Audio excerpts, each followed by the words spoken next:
buat kalian nih yang fan-fan MU, jual Onana.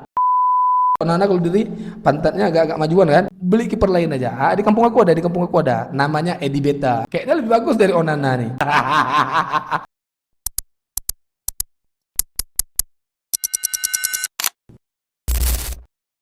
Hello my friend, kembali lagi bersama kami di program Tanya Ahli.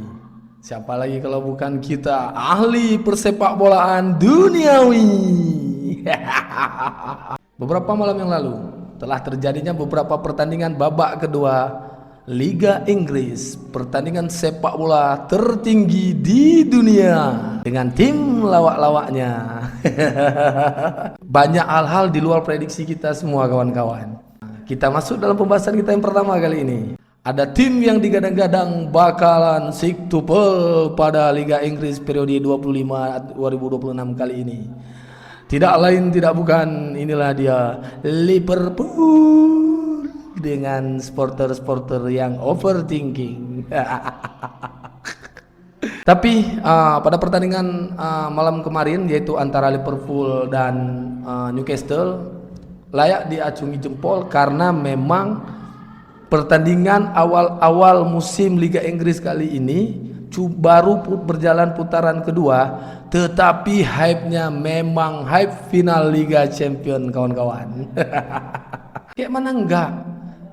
Skor cukup dramatis 3-2, itu pun kemenangannya di menit-menit akhir. Dan yang cetak gol tahu siapa? Ngumuha. Ini pemain dari mana? Kok bisa dia cetak gol? Dan kok bisa dia bersinar dan jadi super sub pada pertandingan malam? Mana? Inilah yang dikatakan orang tim produktif. Tim besar bukan cuma dari nama, juga dari kualitas supporter ataupun pemainnya. Bukan dari tim sebelah. Seperti apa? Manchester United. Kerap disapa Aking Munyo. Liverpool dengan MU ini cukup berbanding terbalik kawan-kawan. Sekarang ini aja nih. MU punya 3 striker dengan harga 200 juta lebih, tapi nggak bisa cetak gol. Malah kalah sama tim kasta keempat Liga Inggris. Apalah ini tim. Punya striker hebat, bergantung sama Maguire. Selesai kita kawan. Tapi Liverpool kali ini memang tampil cukup beda kawan-kawan. Mereka memiliki beberapa pemain baru dan cukup produktif pada awal-awal Liga Inggris kali ini. Kita harap semoga berjalan sampai seterusnya. Jangan cuma menjaga mahkota milik orang. Tapi betul, saya pribadi juga nonton pertandingan semalam, cukup sengit ini antara Liverpool dan Newcastle. Saling jual beli serangan, habis itu adu taktik, strategi. Memang di atas kertas Liverpool diunggulkan karena ada satu orang kartu merah di sana. Untuk pemain yang baru ini, siapa nih Ngumuha ini, semoga bertahanlah jadi super sub ataupun jadi pemain inti pertandingan-pertandingan berikutnya bagi Liverpool ya. Oke, kita skip, kita bahas untuk tim yang selanjutnya. Ini ya, tim Tarkam bermain di kasta tertinggi ya kayak gini jadinya. Siapa lagi kalau tidak bukan King MU.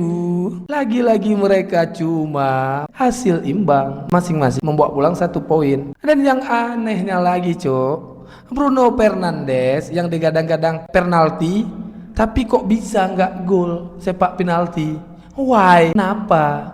Inilah kalau diibarat katakan MU sekarang nih. MU di saat kita memiliki 10 pemain dengan teknik skill kelas dewa, tapi kalau kita memiliki kiper Onana, sama saja bohong. Padahal MU sekarang kalau menurut saya, para pemain-pemain dan di tangan Ruben Amorim ini memiliki satu variasi yang cukup beda dibandingkan MU di era sebelumnya. Kalau dibandingkan di era Ten Hag ya jelas-jelas sampah. Di tangan Ruben Amorim ini MU jauh lebih berkelas lah sedikit, tapi hasilnya juga masih sampah karena mereka sekarang udah punya striker-striker cukup bagus. Ada Bemo, ada Sesko sama Matheus Cunha. Tapi untuk apa masih kalah sama striker entah berata yang dipunya Liverpool? Gak habis pikir aku, kayak mana cerita tim satu ini. Memang timnya tim kelas Tarkam. Kok bisa main di Liga Inggris kan? Mana statistik pemain semalam jelek-jelek semua lagi. Fulham lu lawannya, Fulham. Tapi imbang. Untuk apa kau beli Bemo, Sesko, Cunya? Kalau nggak bisa buat gol, jadiin stopper aja, jadiin stopper. Kalau nggak kiper gantiin Onana. Cuman inilah problematika sekarang yang terjadi di MU. Mereka bukan membeli striker baru, tapi cari kiper baru. Ngapain masih pakai bujang inam si Onana? Ya Tuhan, nggak tahu ini kiper tujuannya jadi kiper kayak mana ya kan? Dibilang kiper maju-maju, pas maju kebobolan, tangkap bola salah-salah, refleks cupu, nggak tahu aku menang mana. Menang pantat kayaknya. Onana kalau diri pantatnya agak-agak majuan kan. Buat kalian nih yang fan-fan MU, udah. Sekarang demo. DM Instagram Ruben Amorim bilang jual Onana. Beli kiper lain aja. Di kampung aku ada. Namanya Edi Beta. Kayaknya lebih bagus dari Onana nih. Ini yang lucunya lagi. Bisa-bisanya kalah sama tim kasta keempat Liga Inggris, Grimsby. Dan akhirnya tersingkir dari Piala Banteng, Carabao Cup. Kayak mana lah ini? Lawan kasta paling rendah, kasta keempat Liga Inggris bisa kalah. Apalah ini MU ya Tuhan. Inilah kalau kalian punya striker dengan market value hampir 200 juta, tapi kalau kiper kalian Onana, sama aja bong.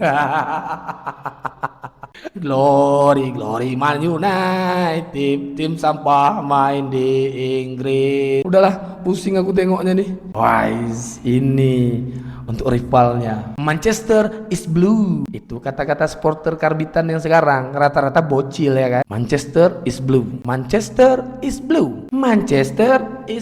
Tapi kalah sama ayam sayur.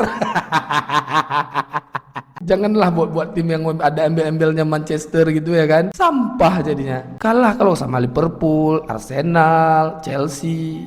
Adalah keren-kerennya sedikit. Ini Tottenham sekelas ayam sayur cok, bisa pukul telak 2-0 lagi. Ini Haaland kerja nggak sih dia nih? Tapi kalau menurut pandangan saya, Man City ini problemalitasnya sekarang yang terjadi bukan di para pemain, tetapi dari si botak Pep Guardiola yang kata-katanya pelatih dengan skill dewa, pelatih dengan penuh taktik, pelatih dengan segudang pengalaman. Tapi menurut saya sampah. Kenapa sampah? Ini contohnya. Ini buat Pep kalau nonton nih Pep. Era kau tuh udah habis. Jadi jangan lagi mempertahankan filosofi sepak bolamu itu ya kan? Karena filosofimu itu berlaku 5 tahun ke belakang. Saat semua pelatih sudah inovatif, kau masih pakai sistem jadul. Makanya Man City stagnan di situ-situ aja. Champion kalah, Carabao kalah. Apa sekarang Man City? Sekarang fansnya bilang Manchester is blue. Sama aja, kayaknya nggak ada lagi Manchester sekarang. MU, Man City sama-sama sampah. Ini buktinya nih. Man City ke pertandingan semalam digendong sama pemain timnas Indonesia nih kayaknya, Reneder. Nah, ya kayak gitulah baca namanya kan, Reneder, gitulah. Pokoknya itu. Kalau nggak ada dia, nggak tahu nih udah bantai berapa kosong. Manchester lawak-lawak semua. Setelah kita bahas yang lawak-lawak, sekarang dengan fan yang lagi panas-panasnya, yang lagi bangga-bangganya sama tim kebanggaannya, Arsenal. Karena setelah sekian lama akhirnya Arsenal dapat makan besar membantai Leeds United dengan telak 5-0. Ya Tuhan. Ini yang saya katakan, beli pemain tengok kualitas, jangan tengok nama. Dari semua striker yang udah pindah ke Premier League, Liga Inggris, cuma Gyökeres yang akhirnya menjawab pertanyaan para netizen dan supporter Arsenal yang terhormat. Akhirnya dia bisa mencetak 2 gol pada pertandingan itu dan membawa pulang 3 poin dengan 5-0. Tepuk tangan untuk Arsenal. Tapi memang Arsenal ini mental kayak gini-gini aja kan. Pas di final, pas di akhir-akhir, jatuh lagi, naik, jatuh lagi. Ini hebat nih. Ini aku jamin nih Arsenal nih, sampai putaran pertengahan musim masih kokoh dia di puncak nih. Nanti udah sisa 4, 5, 6 pertandingan lagi di akhir-akhir, udah mulai sawan, penyakit aneh dia itu kan. Kalah lah sama Fulham nanti, kalah lagi ini hari ini pertandingan ini dibantai Leeds kan. Nah, ini kalau ketemu di akhir-akhir nanti, kita tengok nih, Leeds pula yang mentil 5-0. Katanya mental juara, mental Premier League, mental champion. Gini, kalau kita bilang menang di penyisihan, di babak-babak akhir jadi sampah juga ya kan. Tapi untuk kali ini kita apresiasi pasukan Mikel Arteta dan kawan-kawan dan Bang Gyökeres. Oh salah ini. Semoga untuk musim ini Arsenal bisa juara lah. Kalau nggak ada Liverpool sama Man City. Wait, ini dia. Tidak kalah serunya The Blue London Chelsea. Juga makan besar deh cok, 5-1 dibantai pasukan Palu nih.